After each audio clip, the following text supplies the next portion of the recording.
माननीय सदस्य श्री अखिलेश यादव जी।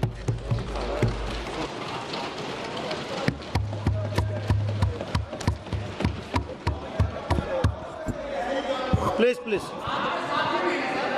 कोई बात नहीं, कोई बात नहीं। अरे नहीं, आदरणीय सभापति महोदय, मैं आपका बहुत धन्यवाद देना चाहता हूं कि बहुत ही महत्वपूर्ण और देश के लिए और बड़ी आबादी के लिए भारतीय जनता पार्टी की सरकार में एक और बिल आया है। क्योंकि मेरे से पूर्व में जो हमारे साथी बोले हैं वो माननीय सदस्य हमारे साथ नहीं, लेकिन मैं उनके बहुत सारी बातों से सहमत हूं। और अध्यक्ष महोदय, मैं देख रहा हूं जो एक्स कांग्रेस वाले वो ज्यादा बोल रहे हैं।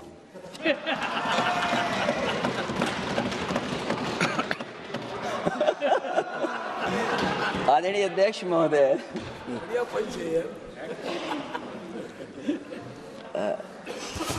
अध्यक्ष महोदय, जो आज बिल पेश हुआ है, मैं हिंदी और अंग्रेजी को जो कुछ समझ सकता हूं वो यही मैं कह सकता हूं कि माननीय मंत्री जी ने ये कहा कि ये उम्मीद है। ये उम्मीद कैसे बना है, अंग्रेजी में भी मुझे समझ में नहीं आ रहा कि उम्मीद है ये, हिंदी में भी समझ में नहीं आ रहा कि ये उम्मीद है।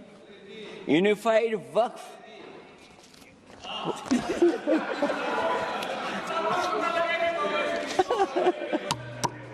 अध्यक्ष महोदय, यूनिफाइड वक्फ मैनेजमेंट, अध्यक्ष महोदय, ये अध्यक्ष महोदय, मैं समझ सकता हूं कि मैं वो बात छेड़ना नहीं चाहता था, लेकिन क्या करूं, मजबूरी है अब। अध्यक्ष महोदय, अभी माननीय सदस्य लोग ये कह रहे हैं कि हमारे सदस्य नहीं है यहाँ पर जो हमारे साथी हैं, लेकिन अध्यक्ष महोदय मैं ये कहना चाहता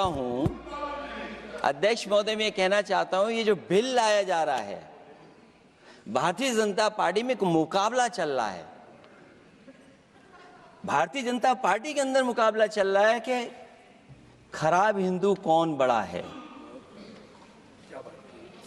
और ये बात अध्यक्ष महोदय मैं ऐसे ही नहीं कह रहा हूं। जो पार्टी ये कहती हो कि दुनिया की सबसे बड़ी पार्टी है, अध्यक्ष महोदय वो अपना राष्ट्रीय अध्यक्ष नहीं चुन पाए अभी तक। अध्यक्ष महोदय, भारतीय जनता पार्टी क्या है?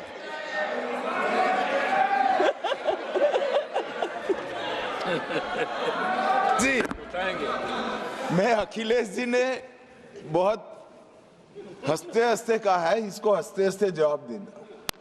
ये सामने जितनी पार्टियां हैं उनका राष्ट्रीय अध्यक्ष उन 5 लोगों को ही चुनना है परिवार के। हमें माननीय अध्यक्ष जी करोड़ों सदस्यों में से 12-13 करोड़ सदस्य प्रक्रिया कर कर चुनना है तो देर लगती है। आपके यहाँ जरा भी देर नहीं लगेगी। मैं कह देता हूं अभी 25 साल तक आप अध्यक्ष हो जाओ, नहीं बदल सकता। अध्यक्ष महोदय, क्योंकि जो बात निकल के आई है वो मैं फिर आगे बढ़ा दूं। अध्यक्ष महोदय, जो बात सोशल मीडिया या और जगह गुपचुप हो रही है, कहीं ऐसा तो नहीं था कि अभी कुछ दिन पहले यात्रा जो हुई है वो कहीं 75 वर्ष की एक्सटेंशन वाली यात्रा तो नहीं थी।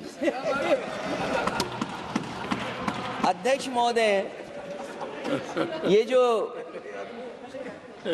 इस बार जो वक्फ बिल आया है, नाकामी का पर्दा इस बार है वक्फ बिल। और नाकामी कोई एक आध नहीं है, मैं कई नाकामियां बता सकता हूं। अभी मैं माननीय सदस्यों को सुन रहा था, वो पुराने कई बिल उनके बारे में चर्चा कर रहे थे कि कितने प्रोग्रेसिव बिल लेकर के आए हैं। मुझे याद है मैं उत्तर प्रदेश में उस समय था और मुझे लगा कि शायद इनकी वो बात ठीक होगी। एक ये बहुत तैयारी के साथ फैसला लेकर के आए थे और फैसला ये लिया था आधी रात के आज के बाद नोट नहीं चलेंगे, नोट बंद हो जाएंगे। अध्यक्ष महोदय, उस नोटबंदी नाकामी के बारे में भी तो चर्चा हो जाए कि अभी भी न जाने कितनी जगह पर कितना रुपया निकला जा रहा है, कितना निकल करके आ रहा है। केवल नाकामी नोटबंदी की नहीं, नाकामी बेरोजगारी की भी है, नाकामी महंगाई की भी है, नाकामी किसान की आय दोगुनी नहीं कर पाए वो भी इनकी नाकामी है। मुझे याद है एक माननीय मंत्री जी पूरे देश की नदियों के बारे में बीओडी बता रहे थे, लेकिन माननीय मंत्री जी ये भूल गए कि उनके शहर में, उनके क्षेत्र की जो नदी है उसकी बीओडी क्या है। गंगा क्या साफ हो गई, यमुना क्या साफ हो गई, स्मार्ट सिटी क्या बन गई, क्या गोद लिए हुए गांव इन्होंने गोद से उतार दिए, उनकी क्या दुर्दशा है। इसलिए मैं कहना चाहता हूं, ये नाकामी का पर्दा इस बार वक्फ बिल बना है। और सबसे बड़ी बात तो यह है कि जिसके लिए फैसला होना है उसकी बात को अहमियत न देना भी नाइंसाफी है। अध्यक्ष महोदय, नाकामी केवल यहां तक नहीं है।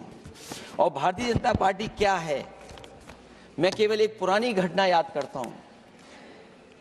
एक बार फैजाबाद अयोध्या में एक कार्यक्रम था, उसमें बड़ी तैयारी की गई थी और तैयारी के साथ कलाकार मुंबई से बुलाए गए थे। हो सकता है वो सहमति दिल्ली से ना रही हो, केवल लखनऊ की सहमति से हो रहा हो कार्यक्रम। और जब कार्यक्रम की पूरी तैयारी हो गई, भगवान श्री राम बनकर के कोई आ गया, लक्ष्मण बनकर के कोई आ गया, मां सीता भी बनकर के कोई आ गया, हनुमान जी और भगवान हनुमान भी बनकर के कोई आ गया।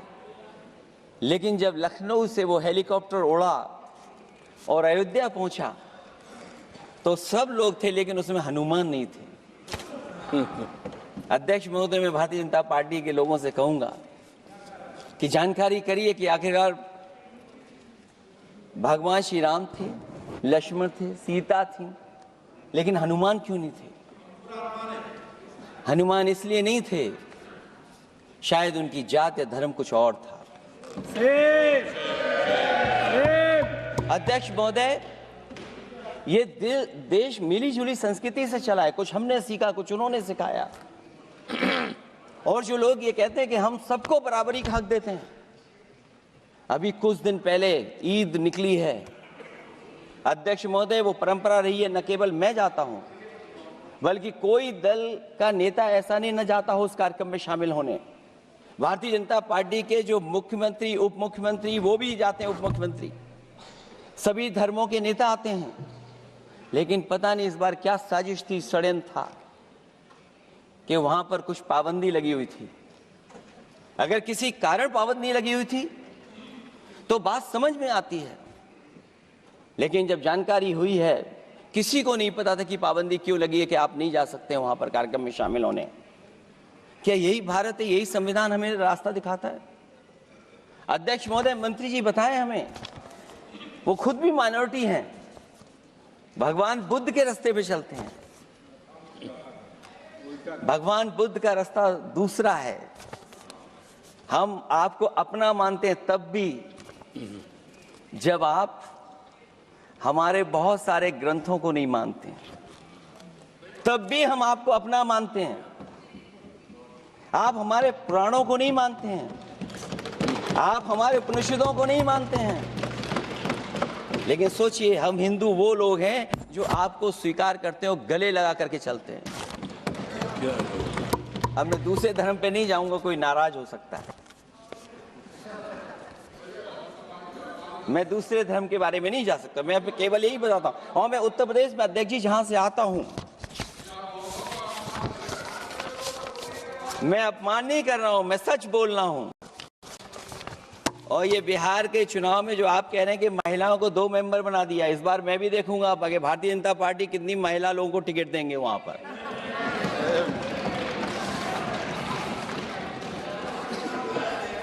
अध्यक्ष महोदय, भाजपा जब भी कोई नया बिल लाती है तो वो अपनी नाकामी छुपाती है।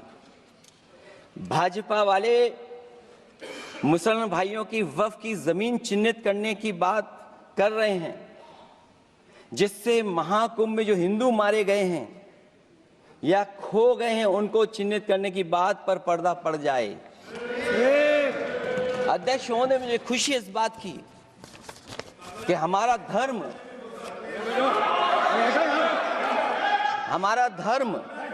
अध्यक्ष महोदय नहीं कुछ कहना चाहते हैं नहीं प्लीज, उनको अलाउ नहीं किया। अध्यक्ष महोदय,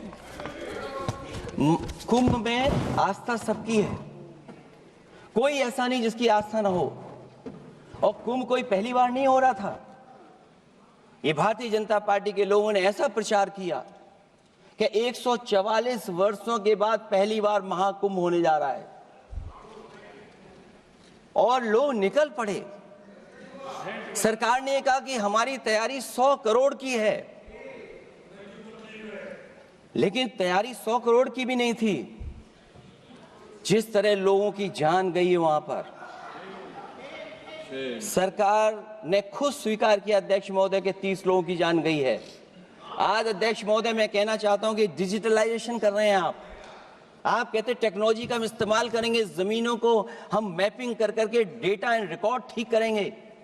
अध्यक्ष महोदय, ये बताएं कि वो 30 लोग कौन थे, उनके नाम क्या थे जिनकी जान चली गई, न केवल जान जाने वालों की, बल्कि अध्यक्ष महोदय ये सरकार बताए कि जो लगभग 1000 हिंदू खो गए हैं, जो अभी तक नहीं मिले, जो अभी तक नहीं खोज पाए हैं, वो 1000 हिंदू की सूची कहां है? और फिर धर्म कारोबार की बात है, जो ये लोग अध्यक्ष महोदय, मैं कार सेवक वाली बात इसलिए नहीं छेड़ना चाहता हूं।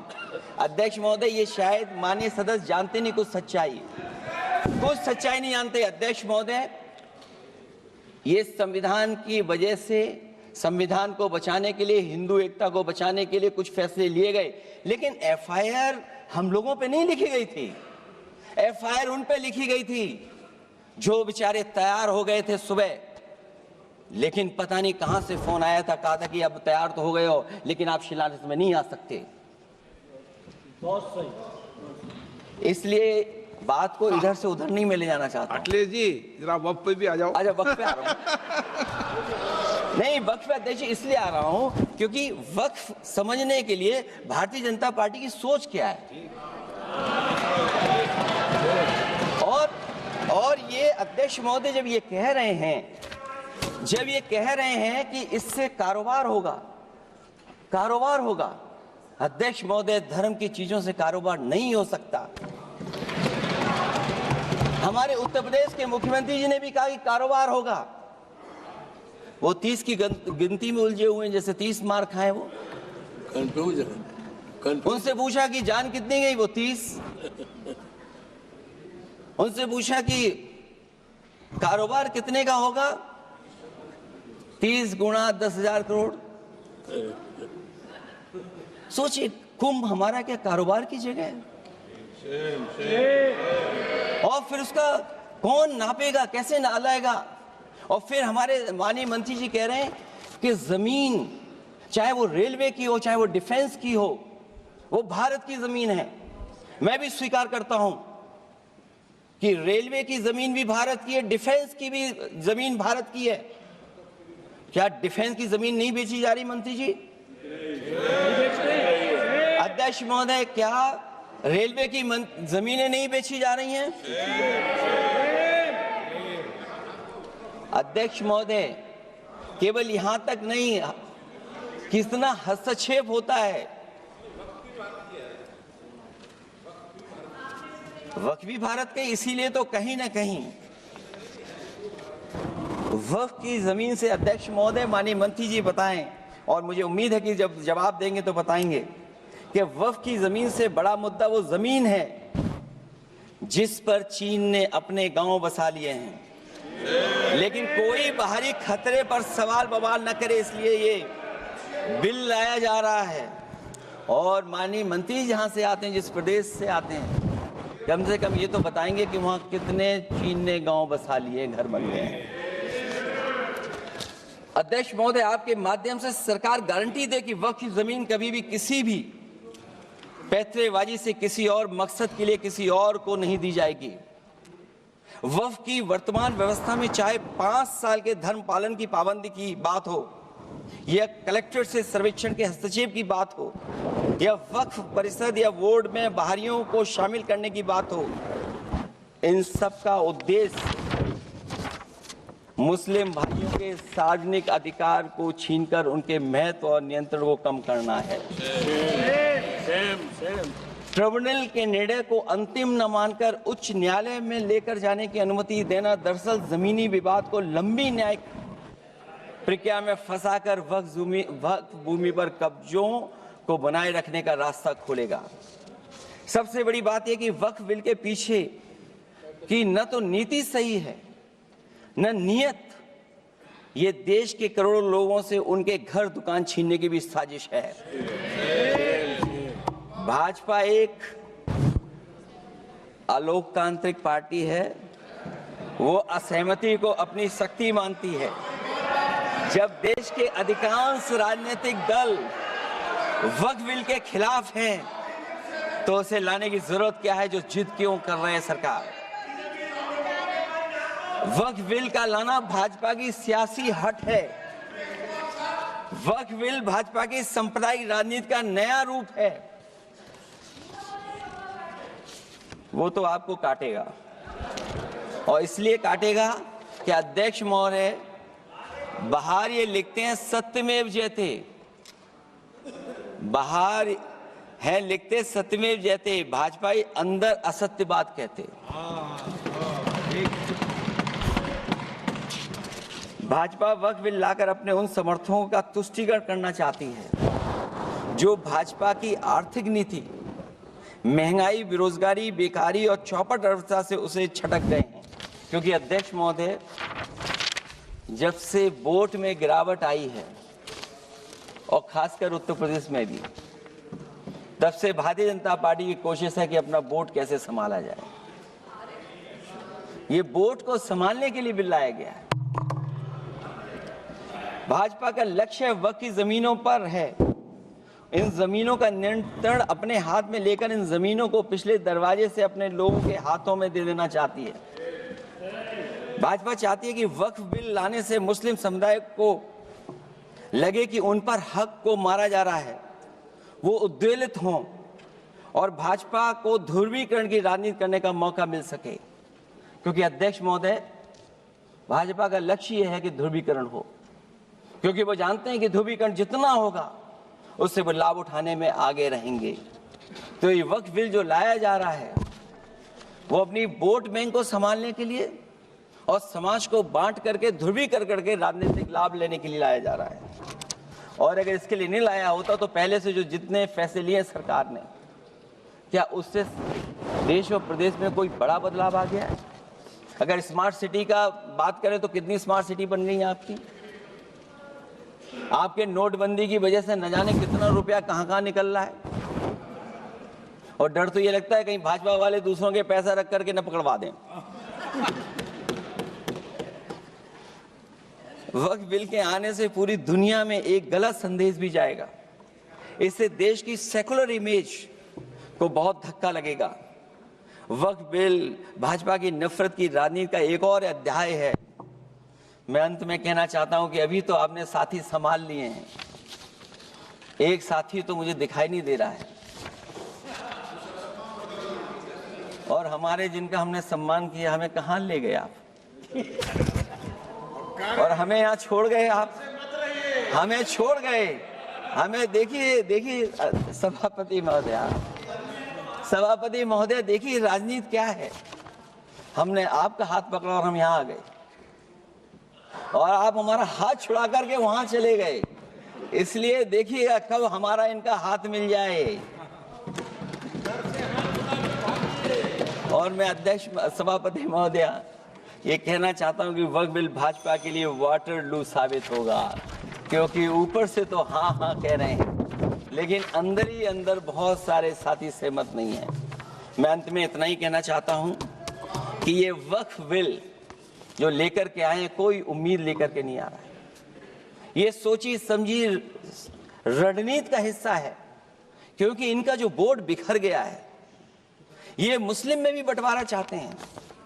मुस्लिम इस्लाम धर्म में कहीं बंटवारा नजर नहीं आता है, लेकिन इनकी कोशिश है कि इस बिल के माध्यम से हम मुस्लिम भाईचारा में भी बंटवारा कर दें।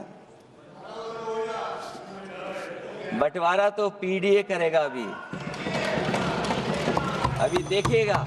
सभापति महोदया, हमारे एक सदस्य कह रहे थे कि चुनाव बहुत अच्छा होता है। इनसे बेहतर किसने चुनाव देखा होगा? चलिए, धन्यवाद। वोट ही नहीं डालने दिया। चलिए सभापति महोदया, मैं धन्यवाद देता हूं। मैं और अपने दल और साथियों के साथ कहता हूं कि समाजवादी पार्टी बिल का विरोध करती है। वोट पड़ेगा तो हम इसके खिलाफ वोट डालने जा रहे हैं।